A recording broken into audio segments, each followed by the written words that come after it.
Xin chào các bạn đã trở lại với căn bếp của cô Ba Bình Dương. Trong video trước, mình đã chia sẻ cách nấu bún bò Huế theo khẩu vị của người miền Nam, đặc biệt là người Sài Gòn. Món ăn này đã nhận được rất nhiều sự yêu thích và khen ngợi từ các bạn. Đồng thời mình cũng nhận được rất nhiều ý kiến đóng góp quý báu từ các bạn về cách nấu sao cho chuẩn hương vị Huế. Cảm ơn các bạn rất nhiều vì đã luôn ủng hộ và chia sẻ những kinh nghiệm tuyệt vời. Hôm nay chúng ta sẽ trở về nét ẩm thực độc đáo của vùng đất Cố Đô, mang đậm hương vị truyền thống, từ những nguyên liệu đặc trưng cho tới cách làm, trình tự thực hiện sao cho đúng nhất để có nồi bún bò Huế đậm vị Huế. Chắc chắn gia đình bạn sẽ có một bữa ăn đáng nhớ và thú vị nha. Mời các bạn cùng vào bếp thực hiện với mình nhé. Chúng ta có thể xem những thành phần nguyên liệu chi tiết, hình ảnh nguyên liệu cụ thể để thực hiện món này ở cuối video, hoặc tham khảo những dụng cụ nhà bếp mình hay sử dụng bên dưới phần mô tả của video. Hành tây nè, hành tím và củ gừng này mình đem đi nướng ở nhiệt độ 375 độ F trong 10 phút nha các bạn.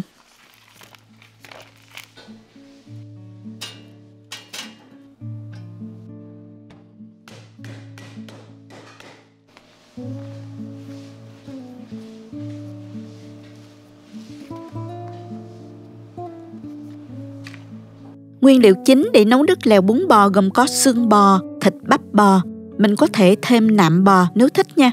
Chân giò heo, có thể thêm một ít xương heo nữa tùy thích nha các bạn. Xương bò sau khi ngâm muối và giấm pha loãng từ 1 đến 2 tiếng để xương ra hết phần máu ứ ở trong tủy. Các bạn rửa lại nhiều lần nước cho sạch. Phần giò heo cũng vậy nha các bạn. Còn phần bắp bò thì các bạn chỉ cần rửa với muối và mình rửa lại với nước cho sạch là được, không cần ngâm. Bước tiếp theo thì mình cho nước vào nồi để chần sơ mọi thứ cho sạch ha. Khi nước sôi thì mình cho vào nửa muỗng canh muối và mình cho bắp bò vào trụng nè. Trụng khoảng 2 phút rồi vớt ra. Tiếp tục mình cho giò heo vào trụng trong 3 phút.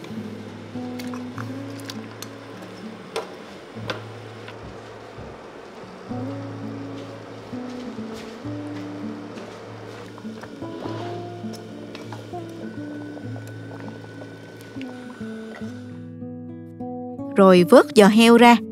Cuối cùng mình cho xương bò vào trụng lâu một chút, khoảng 5 phút nha các bạn. Sau đó thì mình đem mọi thứ đi rửa lại cho thật sạch một lần nữa trước khi hầm. Khâu sơ chế kỹ thì nước lèo mới trong và thơm ngon nha các bạn.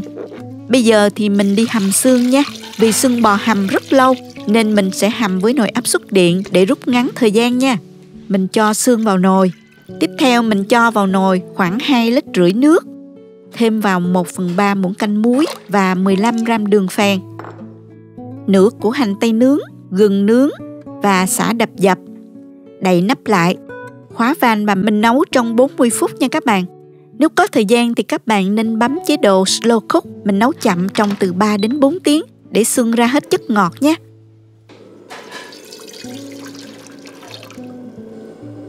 Đến phần luộc bắp bò thì mình cho bắp bò vào nồi, đổ nước ngập bắp bò và mình thêm vào nửa muỗng canh muối và 15 gram đường phèn để bắp bò thấm, ăn sẽ đậm đà hơn.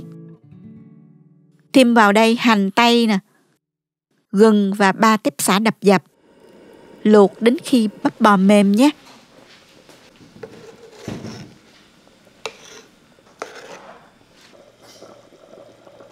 Đậy nắp và mình luộc. Nhớ thăm chừng và trở bắp bò trong khi luộc để bắp bò được chín đều nha các bạn. Một lưu ý nhỏ là bắp bò và giò heo đó, các bạn nên luộc riêng để không bị hòa lẫn mùi vị. Đồng thời nước dùng cũng không bị đen bởi nước luộc bắp bò nó bị sậm màu đó. Tiếp theo mình cho vào nồi khoảng 2,5 lít nước. Rồi mình cho giò heo vào. 1/3 muỗng canh muối và 15 gram đường phèn, hành tím nướng và nửa củ hành tây.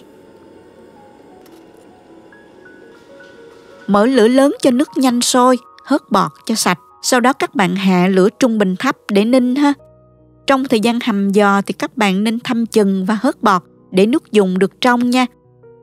Huyết heo thì các bạn xắt miếng dày và luộc với lửa nhỏ trong 30 phút là được ha. Trong khi chờ thì mình sẽ sơ chế các loại rau. Bào bắp chuối nè, cũng như là rau muống. Sả thì mình cắt khoanh phần non.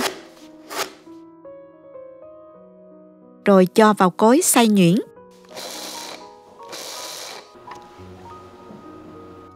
Băm nhỏ củ hành tím, rồi mình băm thêm 4 đến 5 tép tỏi. Các bạn có thể xay luôn hành tỏi cũng được ha. Cắt nhỏ phần lá hành để làm rau nêm. Băm nhỏ thêm vài trái ớt.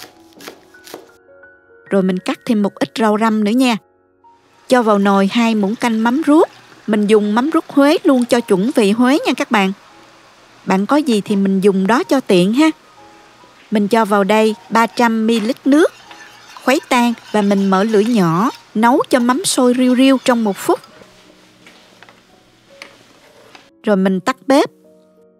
Mình cứ để yên như vậy cho nước mắm nó lắng xuống. Chút nữa mình sẽ gạn lấy phần nước trong bên trên nha các bạn. Tiếp theo mình cho vào chảo 2 muỗng canh dầu. Cho hành, tỏi rồi đến sả vào phi lên cho thơm. Khi mọi thứ đã săn lại và nghe mùi thơm là được rồi. Mình không phi vàng quá nha các bạn. Thêm vào 1 muỗng canh dầu màu điều. Và 1 muỗng cà phê bột màu điều để nước lèo chúng ta có màu đẹp. Nếu ăn cay được thì các bạn có thể thêm vào 1 muỗng ớt sa tế nữa nha. Phần sả trong nồi luộc bắp bò sau 30 phút đã ra nước thơm rồi thì mình vớt ra và tiếp tục nấu cho bắp bò mềm ha. Nồi hầm xương sau khi đủ thời gian, mình mở nắp ra, vớt gia vị thơm cũng như xương bò ra luôn nha các bạn. Quay lại với nồi giò heo, sau 40 phút giò đã mềm rồi, mình vớt ra cho vào tô nước, ngâm để giò không bị đen và phần da cũng giòn hơn nữa. Còn nồi luộc bắp bò mình dùng đũa xiên thử. Bắp bò đã mềm rồi thì mình vớt luôn ra. Nếu như chưa ăn liền thì các bạn dùng màng bọc thực phẩm đó, bọc lại và mình cho vào ngăn mát để bắp bò không bị đen và khô bề mặt nha. Thời gian luộc bắp bò thì khoảng từ 60 đến 80 phút tùy theo bò tơ hay là bò già nữa nha các bạn. Mình múc nước lèo ra gồm có nước hầm xương bò và nước hầm giò heo. Còn phần nước luộc bắp bò này thì các bạn có thể lấy cho chung vào nồi nước lèo cũng được. Nhưng mình thấy nước luộc bắp bò hơi bị đen nên không cho vào nha. Mình dùng để nấu canh nha các bạn. Các bạn có thể lược lại nước lèo hoặc là mình dùng vợt lưới vớt ra cho sạch. Mình có tổng cộng là 4,5 lít nước lèo. Mình cho hỗn hợp hành, tỏi, sả đã xào lúc nãy vào nồi nước lèo luôn.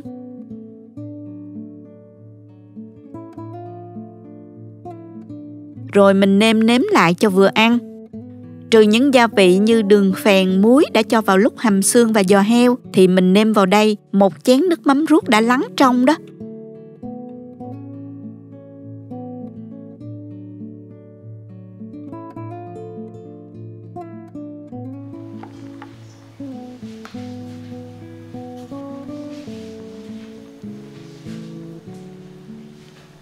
Ba muỗng canh nước mắm, 3 muỗng canh bột nêm, mình dùng bột nêm gà nha, các bạn dùng loại nào cũng được. 2 muỗng canh đường,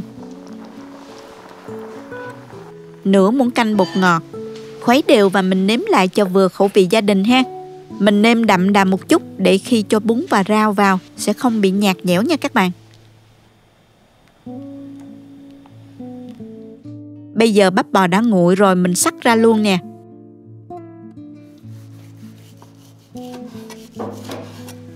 Mình xắt không mỏng quá để khi ăn cảm nhận được độ giòn nữa nha các bạn. Mọi thứ đã chuẩn bị xong rồi, giờ mình bắt đầu bài trí cho tô bún thật hấp dẫn nha. Đầu tiên thì mình cho bún vào tô nè. Xếp lên mặt vài lát bắp bò. Và chả, mình dùng chả lụa nha, bạn có thể cho thêm chả tôm quết hoặc là chả thẻ để tô bún thêm phần đặc sắc ha. Rắc thêm hành lá và rau răm cắt nhỏ. Khoanh giò heo, huyết heo. Topping thì tùy theo sở thích của các bạn nha. Cuối cùng chan nước lèo nóng hổi lên tô bún để hương vị thấm đều vào từng sợi bún.